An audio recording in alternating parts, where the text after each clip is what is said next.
สบายดีพี่น้องสบายดีเบิดทุกคนเนาะพอกันตอนเช้า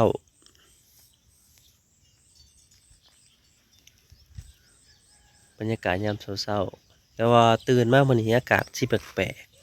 ๆแบบมั่วไปเบิดทั้งฟ้าเลย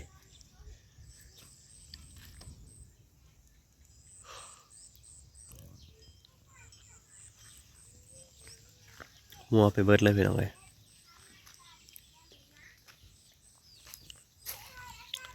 ต้นมะฮุงก็บ่เป็นหมากจักเทื่อดอกเบิกแต่ต้นมันเฮ็ดจั่งใดก็บ่เป็นยอมเลยพี่น้องปลูกมะฮุงบ่ได้กินหมากดอก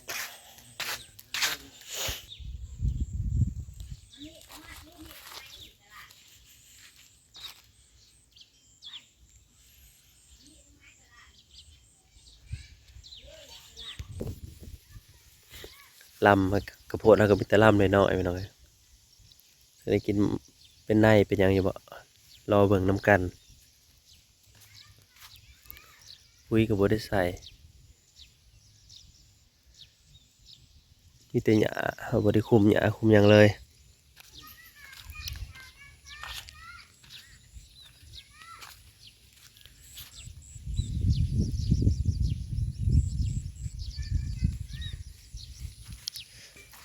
ท่านนกำลังสีเฮ็ดหยังเอาม่วงเห็ดต้องมองแผ่น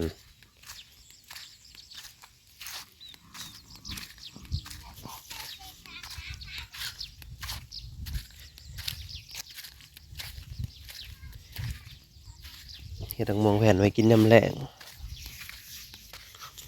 ยำแรงเลยยามมันนะพุ่นละยำนำหน้ายำเกี่ยวเขาวเนาะบ่เป็นยำแรงหรอกมันสิเบิดก่อนบ่ฮอดยำแรงซับ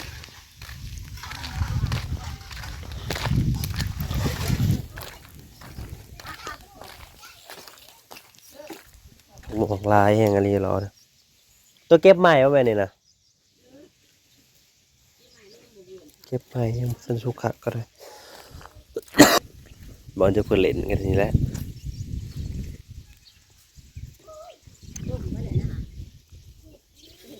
อย่าดื้อ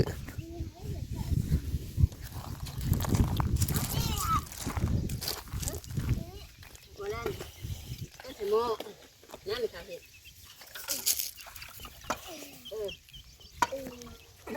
ปาดหายลูกอยู่หน้าก่อน บีบใส่หม้อ น้ำมือลาดดามันก็กินกระสอบนะไว้คนนี้ไปให้งัวกินไมโลปิโป้ดีโดไปไปมาไปห้านี่ตุ๊กปะเลยซอยกันสบายดีตอนโอ้ยสวัสดีป่าลุง น้องเห็ดงวงแขน สวัสดีป่าลุงไม่รังคาเดินไปกับเห็น เอ้าจะได้กินเดี๋ยวเขาเอาเอ็ดออกเอ็ดเลยค่ะ บุเห็ดดันนี่กระตุกเนาะก็กินจนก็ เห็ดก็เอาไว้มันสะอาดก็ที่ได้กินเฮงมันตู้เย็นหน่วยเดียวเอาไว้เลยอันนั้นอันนี้ไปถือกันก็เป็นตะกินแหละอันนี้มีตู้ช่องหน่วยเอาไว้อยู่ในเฮือนก็ได้ ทุกอย่างไว้ติ มันหวานมันก็พอกินแหละมันคือพ้นที่ตกมันนี่คือเป็นอะไรเนาะคือ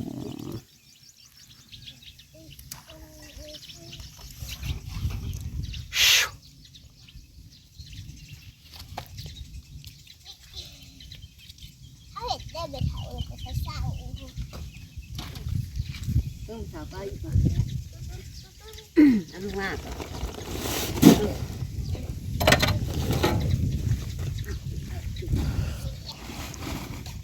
เก็บแต่มือก่อนกูเนี่ย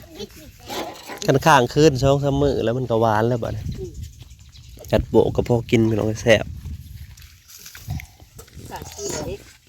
กระวาน แม่ก็สอนหนูเห็ดเบิดว่า ไปยังไงบ่บ่ทำกระถิ่นแล้ว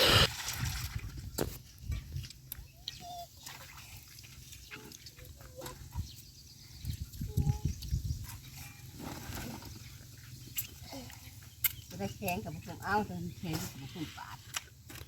มันอ่อนก่อนแข็งกับผม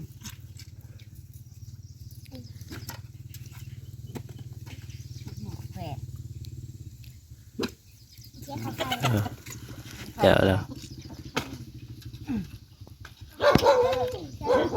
เห่าเมื่อ ข้าพายเสียแล้วแต่เฮิงแล้วข้าพายเสร็จแล้วแต่เฮิงแล้วเด็กน้อยเก็บข้าพายตีมาซะ กระเพราจะเชียจะหึ่งสีหนังสีเชียแสนช่องแสนถึง 200,000เท่าไหร่200,000 ช่องแสน50หมูแพงก็หันหัวของเก่าค่ะนี่แค่เด็ก เขาว่าไต่ดุเนาะสองแล้วมีงานเลยครับเลยอันปกติก็ประมาณแสนปลาย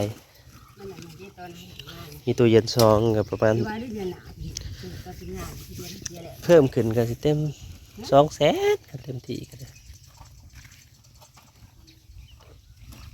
แต่ว่าปีนี้ไผ่ผ่ามันบ่ได้ตกพี่น้องถ้าเปิดแอร์กลางเว้นก็เปิดได้แล้ว ให้บุตรกูกิน ปีนี้ไผ่บ่มีปัญหา ปีที่แล้วนะไผ่มันมีปัญหาในอัน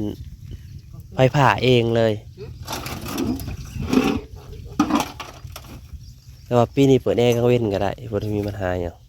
ที่เล่นไพ่มันจะมันเป็นอย่าง ไผ่มันกระซากไปกระซากมาอยู่ปีที่แล้วนะพี่น้องเอ้ย มันไพ่สดนี่ วันนี้ คนได้ตายฉะนั้นตั้งแต่ เลยเฮ็ดให้ ได้ตาย แอร์ก็เกือบตายย้อนมันกระซากไปกระซากมาอยู่ กระปะด้วย แต่ว่าปีนี้บ่มีปัญหาหยัง หนาวเอาเลย ตะกี้ว่าสิเปลี่ยนหมออันแปลงมันก็เลย พังไปซะก่อนบ่ได้เปลี่ยน เอาดูแต่หนาว ครับ นุ่มเลย มันก็ยังใส่ได้อยู่นะ เนี่ยมึงได้หนักมึงเด็ก ลากผู้เขาลากมาแต่ไกลเด้ แต่ทางประมาณ250เมตรพู้นแหล้วลากแต่ทางใหญ่เขามา คือเขาเฮือนเจซ้ายเฮือนเขาหัวหน้านะ ได้ ใกล้หมอแป้งใหญ่พร้อมอีกไผ่เขาเจ้าบ่ย่านเนาะพอไฟมันฮอดเขาเจ้าก่อนอยู่แล้ว มันผ่านเขาเจ้าอยู่แล้วไผ่นะ เนี่ยก็สิปลายหมดท่านเลย ชุบไปยึดจุดนี้ อีอี กระปะท่านยึดก่อน ทำไมก็บออกยากเถื่อโอ้ยถ้าเบิ้งตอนฝนตกไปดุๆเลยนี่เต็มหมดแล้วนี่พี่น้องเอ้ยมันก้อนนี่หมักออกแห้งอีหล่นมาพี่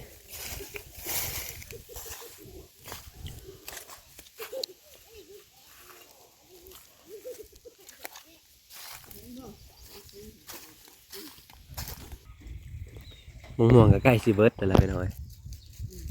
เริ่มบางละ มันมาคือได้ตัว แต่เก่าได้แนวมาเป็นแต่มะม่วงเต็มเอาวันนี้สิเบิดแล้ว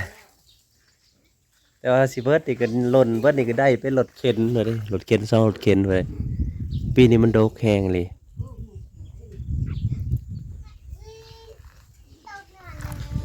เนี่ยกำลังขัดเอาน้ำมันมาทำมะม่วงแผ่น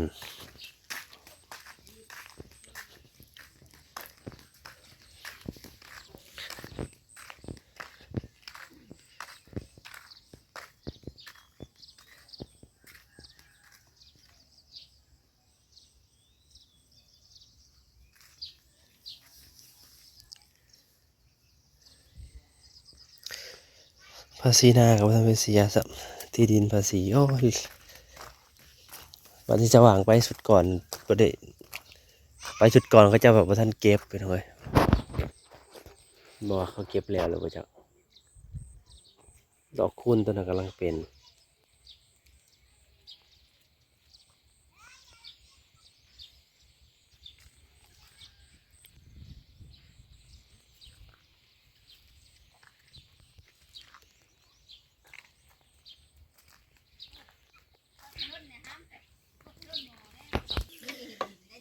นี่คือน้ำมะม่วงไปหน่อยถ้ามีกะทินี่เห็ดมะม่วงกวนกระแสบเลยเนียวเนียใส่กระปุกไว้นะเดี๋ยวเอามากินกับข้าวแซ่บ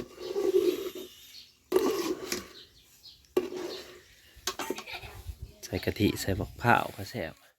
ต้องบ่ได้แป้นอยู่พี่น้องเอ้ยแป้นยังบ่ได้มาปลูกเลย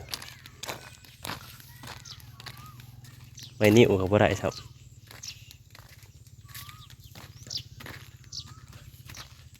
น้ำก็บ่อยจะเต็มหน้องกับหมู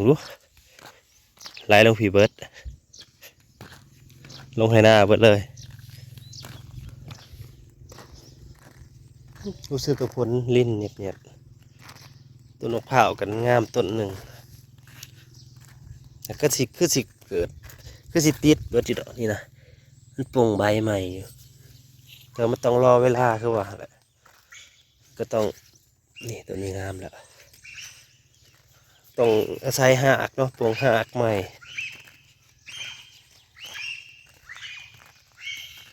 ต้องปลงหากใหม่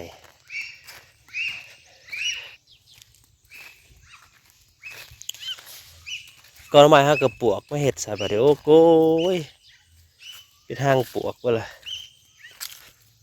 ออกหน่อเดียวเดือนหน่อเดียวกันนะกับบออกซ้ำเป็นทางปวกวะล่ะเด็กหน่อยก็ไปเอาเป็ดพอเป็ดไปอีกแหละสองสาวเปิดไปเอาเป็ดทีเดียว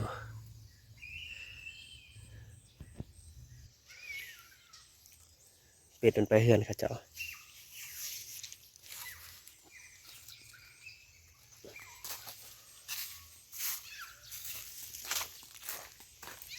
หมากระโดดหล่นกล้องตัวไทยพญาอ้อยก็อยู่นี่แหละพี่น้องมันตายเลยมันตายมันรวมมันเพไปเลยมีแต่สายงานมันบริหักษามันหลุดตายปีนี้เป็นบริไทยหน้าแล้วเสีย2-3 พันบาทจะได้ไทย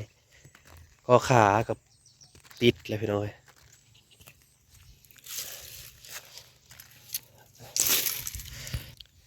ไปพอกันใหม่พี่น้องขอบคุณละลายที่เข้ามาหับส้มเด้อขอบคุณเพื่อนสุขุทุกคน